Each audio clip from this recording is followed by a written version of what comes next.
સુરતમાં 1000 કરતાં વધુ કિલો નકલી દરરોજનું પનીર બનીને વેચનારી સુરભી ડેરીમાં આરોગ્ય વિભાગના અધિકારીઓના 4 હાથ હતા। 3 દિવસ ઘટનાને થઈ ગયા છે, ચોથો દિવસ થયા છતાં પણ આ દુકાનને સીલ કરી નથી। ત્યારે કહી શકાય કે ન્યૂઝ 18 ગુજરાતીએ સવારમાં અહેવાલ બતાવ્યો હતો કે આટલું મોટું રેકેટ પકડાયા બાદ પણ આરોગ્ય વિભાગ કોઈપણ જાતની કામગીરી નથી કરતું। ત્યારે દ્રશ્ય જોઈ શકાય છે કે ન્યૂઝ 18ના અહેવાલના અસર અને અધિકારીઓને પૂછવામાં આવેલા સવાલ બાદ આરોગ્ય વિભાગ હવે દુકાનને સીલ મારવા પહોંચ્યું છે। હજુ પણ કહી શકાય આરોગ્ય વિભાગના અધિકારીઓને બેદરકારી છે, કારણ કે સીલ મારવા પહોંચ્યો છે આરોગ્ય વિભાગનો પ્યુન પટાવાળો પહોંચ્યો છે। હજુ સુધી સ્પોટ પર એક પણ અધિકારી પહોંચ્યા નથી, કારણ કે આરોગ્ય વિભાગના અધિકારીઓની નિગરાણીમાં દુકાન ચાલતી હોય તેવું સ્પષ્ટપણે દેખાઈ રહ્યું છે। અધિકારીઓ પહોંચ્યા છે, અધિકારી જોડે સીધા વાત કરીશું। સાહેબ, આપનું નામ? મેડમ, આપનું નામ? Hetal Desai, food safety officer, Surat મહાનગરપાલિકા। અધિકારી આપના એમ કહેતા હતા કે ખાલી આરોગ્ય વિભાગ જે સેમ્પલ છે તેને સીલિંગની કામગીરી કરતું હોય છે, સીલ મારવાની જવાબદારી અમારી નથી હોતી। એટલે સીલ મારવાની જવાબદારી અમારી નથી હોતી, પણ આમાં હવે શંકાસ્પદ પનીરનો જથ્થો મળ્યો છે એટલે આજે આપણા દ્વારા સીલ કરવામાં આવ્યું છે। આજે ચોથો દિવસ છે, 4 દિવસ પછી આરોગ્ય વિભાગ જાગ્યું? અમારા દ્વારા સેમ્પલિંગને એ તો કરવામાં આવ્યું જ હતું અને ઝોન ઓફિસ દ્વારા એને બંધ પણ કરાવવામાં આવી જ હતી। કાલથી 2 દિવસથી બંધ કરાવવામાં આવી। આરોગ્ય અધિકારી કહે છે કે અમારું કામ માત્ર જથ્થો સીઝ કરવાનો છે, દુકાન સીલ કરવાનું નથી, તો હવે કેમ સીલ કરવા પહોંચ્યા? એટલે માટે તો હવે બિલકુલ આરોગ્ય વિભાગના અધિકારીઓ પાસે જવાબ નથી, કારણ કે બેજવાબદારી સવારે જ દેખાઈ આવી હતી કે ઘટનાનો ચોથો દિવસ છે અને ચોથા દિવસે આ દુકાન સીલ કરવા પહોંચ્યા છે। જો કે ગઈકાલ સાંજ સુધી અહીંયા પનીર વેચાતું હતું। ગઈકાલે આરોગ્ય વિભાગ દ્વારા અહીંયા સેમ્પલિંગ કરી 17 કિલો કહી શકાય કે પનીરનો જથ્થો કબજે કરવામાં આવ્યો છે, એટલે કે છેલ્લા 2 દિવસમાં 1000 કિલો કરતાં વધુ જથ્થો મેળવી લીધો છે, સેમ્પલિંગ કરી છે। માલિક કબૂલ કરે છે નકલી પનીર હોવા છતાં પણ આરોગ્ય વિભાગ કામગીરી કરતી નથી અને હવે કહી શકાય છે કે આરોગ્ય વિભાગની ટીમો પહોંચીને કામગીરી કરી રહી છે। ત્યારે સૌથી મોટો સવાલ ઊભો થઈ રહ્યો છે કે આરોગ્ય વિભાગની કેવી બેજવાબદારી। સવારમાં જે બ્રહ્મભટ્ટ સાહેબ છે તેમનું કહેવું હતું કે આરોગ્ય વિભાગ સીઝિંગ જે જથ્થો છે તેને સીઝ કરતી હોય છે, પણ કહી શકાય દુકાન સીલ કરવાની સત્તા તેમની પાસે નથી। પણ જ્યારે મીડિયાએ અહેવાલ પ્રસારિત કર્યો, ન્યૂઝ 18એ અહેવાલ પ્રસારિત કર્યો, ત્યારબાદ કહી શકાય કે તેઓ પહોંચ્યા છે સીલિંગ કરવા માટે અને અત્યારે આરોગ્ય વિભાગના પ્યુન દ્વારા દુકાનની તાળાને સીલ મારવામાં આવે છે। એટલે કે દરરોજ 1000 કિલો પનીર બનાવી આખા શહેરની હોટલોમાં સપ્લાય કરનાર સુરભી ડેરી પર હવે કાર્યવાહી શરૂ કરવામાં આવી છે। નકલી પનીર બનાવવાને લઈને ન્યૂઝ 18ના અહેવાલ બાદ સુરભી ડેરી પર આરોગ્ય વિભાગ દ્વારા સીલ મારવામાં આવી હતી, પણ સુરભી ડેરીની બાજુમાં જ આવેલું આ ગોડાઉન છે કે અત્યારે પણ આ ગોડાઉનમાં ઘણો બધો માલ એવો પ્રકારનો છે કે જે શંકાસ્પદ છે। દરવાજા અંદરથી બંધ કરી દેવામાં આવ્યા છે, પણ રૂમની અંદર લાઇટો સળગતી છે, એટલે કે માણસો અંદર હાજર છે। અહીંયા તમામ વસ્તુ કહી શકાય શંકાસ્પદ છે। અહીંયાથી સુરતના અલગ અલગ વિસ્તારોમાં સપ્લાય કરવામાં આવે છે। હજુ સુધી આરોગ્ય વિભાગની આ જગ્યા કેમ નથી દેખાઈ તેને લઈને પણ મોટો સવાલ છે। 4 દિવસ પહેલાં આજે ચોથો દિવસ છે, નકલી પનીર માટે પકડાયેલી જે સુરભી ડેરી છે તેને સીલ કરવામાં નથી આવી। ગઈકાલ સાંજ સુધી અહીંયા રોકટોક પનીરથી લઈ તમામ વસ્તુ વેચાતી હતી, પણ જ્યારે ન્યૂઝ 18એ જે વહેલી સવારે અહેવાલ પ્રસારિત કર્યો ત્યારબાદ આરોગ્ય વિભાગ જાગ્યું અને સીલિંગની કામગીરી કરી છે, જે તેમના સત્તામાં નથી તેવું કહેતા અધિકારીઓ સીલ મારવા પહોંચ્યા છે। પણ માત્ર સુરભી ડેરીથી 150 મીટરના અંતરે આવેલું એનું ગોડાઉન છે। હું કેમેરામેનને કહીશ આગળ આવી ઉપરથી એના દ્રશ્યો બતાવવા માંગશે।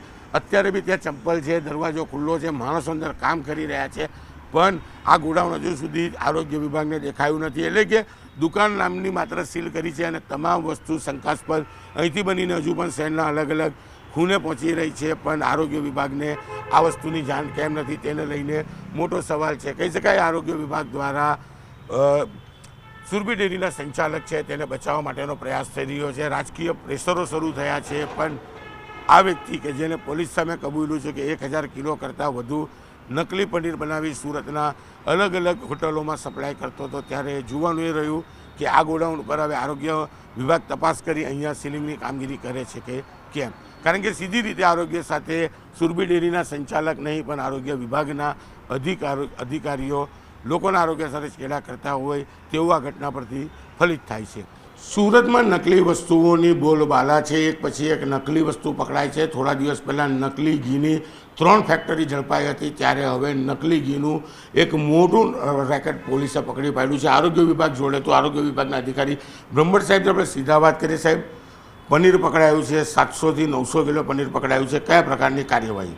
ખટોદરા વિસ્તારમાં આવેલ સુરભી ડેરી નામની એક સંસ્થામાંથી આશરે 450 કિલો જેટલું પનીર શંકાસ્પદ પનીરનો જથ્થો પકડાયેલો. એસઓજી અને સુરત પૂર વિભાગની મહાનગરપાલિકાની પૂર વિભાગની ટીમે સાથે મળીને એ વિભાગમાંથી એ પનીરનો સેમ્પલ લીધેલો અને બાકીનો જથ્થો આપણે સીઝ કરી અને આગળની પરિણામ આવે આગળની કાર્યવાહી કરવામાં આવશે. સાહેબ, કેટલા દિવસ છે સેમ્પલ લઈએ? રિપોર્ટ આવ્યો? બે દિવસ થયા સેમ્પલ લીધે, 2 દિવસ થયા. 2 દિવસ થઈ ગયા છે, આજે 3જો દિવસ છે. તો આ સુરભી ડેરીમાં ગઈકાલે કેમ સેમ્પલ લીધા? જે દિવસે એનો માલ કટોદરાથી પકડાયો ત્યારે સેમ્પલિંગ કેમ નહીં? પછી સુરભી ડેરીના બીજા જે આઉટલેટ હતા ને તે આઉટલેટમાંથી બીજે દિવસે પનીર અને ઘી મળે તો એનું સેમ્પલો લઈ અને માલ સીઝ કરેલ છે. સાહેબ, ટોટલ 700 કિલો સુરતથી, 200 કિલો સુરત ગ્રામ્યમાંથી 1000 કિલો માલ પકડાયો. ગઈકાલ સાંજ સુધી સુરભી ડેરી ચાલુ હતી. આજે જ્યારે સવારે અમે પહોંચ્યા ત્યારે સુરભી ડેરી બંધ છે. કોઈ નોટિસ નથી મારવામાં આવી, સીલ કરવામાં નથી. આ જવાબદારી કોની? અમે સેમ્પલો લઈને માલ સીઝ કરવાની અમારી કાયદા પ્રમાણેની કાર્યવાહી કરેલ છે. પછી ઝોન લેવલે હાઇજેનિક કન્ડિશનના આધારે સુરભી ડેરીને બંધ કરાવવામાં આવેલ છે. એટલે સુરતના લોકો એવું માનવાનું કે નકલી વસ્તુ વેચવાની આરોગ્ય વિભાગ સેમ્પલ લેશે, 3 દાડા પછી રિપોર્ટ આવશે અને પછી દંડ થશે, કાર્યવાહી આવી જ થશે. આજે આરોગ્ય વિભાગ સતત કાર્યરત છે અને અમારું એટેન્શન સુરતની જનતાને, જાહેર જનતાને સારામાં સારું ફૂડ મળી રહે, ખાવાનું મળી રહે જેવા અમારા પૂરેપૂરા પ્રયત્નો રહેશે. સુરતની જનતાની વાત કરો છો, એટેન્શન આપો છો, નકલી ઘી પકડાયું હતું, સેમ્પલો ફેલ ગયા, એમાં શું કાર્યવાહી થઈ?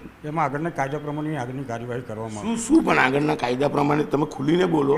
એજ્યુકેટિંગ ઓફિસરમાં પણ ફરિયાદ દાખલ કરવામાં આવે છે, તેમજ અનસેફ કેસોમાં કોર્ટમાં ફરિયાદ પણ દાખલ કરવામાં આવે છે. ઘીનો નાશ કરવામાં આવ્યો? ઘીનો જથ્થો સીઝ કરેલ છે તે કોર્ટની પરમિશન પ્રમાણે એને નાશ કરવામાં આવશે. આટલું બધું પનીર પકડાયું, દુકાનનો માલિક કબૂલે છે કે હું નકલી બનાવું છું, તોય સેમ્પલિંગ કરવાનું, તોય કોઈ કાર્યવાહી નહીં, દુકાન સીલ નથી કરી. જો નથી તો ગઈકાલે કેમ સેમ્પલિંગ એની દુકાનથી કરતો? 2 દિવસથી આરોગ્ય વિભાગ ઊંઘતું હતું. ના, કાર્યવાહી આપણી ચાલુ જ છે. પરમ દિવસે સાંજે બી આપણે જથ્થો સીઝ કરેલો હતો અને કાલે પણ ફરી સેમ્પલિંગ કરેલું એ લોકોના અલગ અલગ આઉટલેટો ઉપર. એટલે ખાલી આરોગ્ય વિભાગ જથ્થા સીઝ કરશે, શહેરના લોકોના આરોગ્ય સાથે છેડા કરતા વ્યક્તિ વિરુદ્ધ કોઈ કાર્યવાહી નહીં? ના, આગળની કાર્યવાહી કરવામાં આવશે. ક્યારે? કાયદેસરની કાર્યવાહી કરવામાં. ક્યારે? તાત્કાલિક.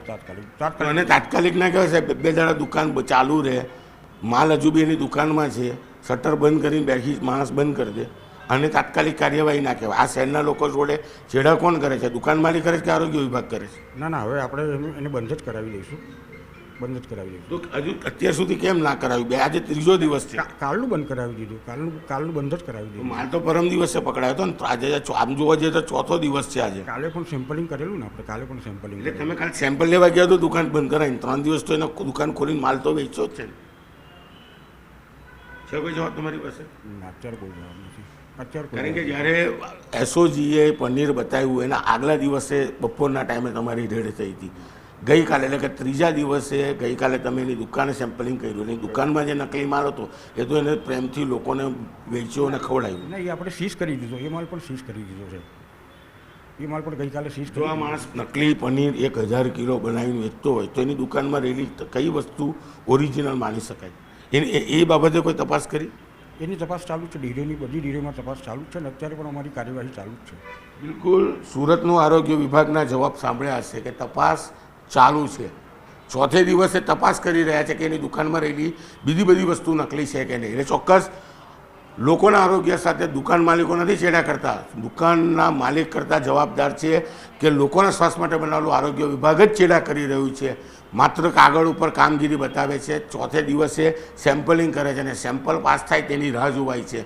દુકાનને સીલ કરવાની સત્તા સરકારે આપી છે પણ તે માત્ર માલ સીઝ કરે છે. એટલે નક્કી એવું છે કે સુરતમાં નકલી વસ્તુ વેચવી હોય તો આરોગ્ય વિભાગનો કોન્ટેક્ટ કરજો, તમને લાઇસન્સ આપશે, જથ્થો સીઝ કરશે પણ દુકાન ચાલુ રાખશે. એટલે જો દુકાનમાં પનીર નકલી પકડાશે તો એ સીઝ કરશે. ઘીને માખણ નકલી વેચવું હોય ને તો એની પરમિશન સુરત આરોગ્ય વિભાગ ચોક્કસપણે આપી રહ્યું છે. કેમેરામેન જીગર ગુગલ સાથે કીર્તેશ પટેલ, ન્યૂઝ 18 ગુજરાતી, સુરત.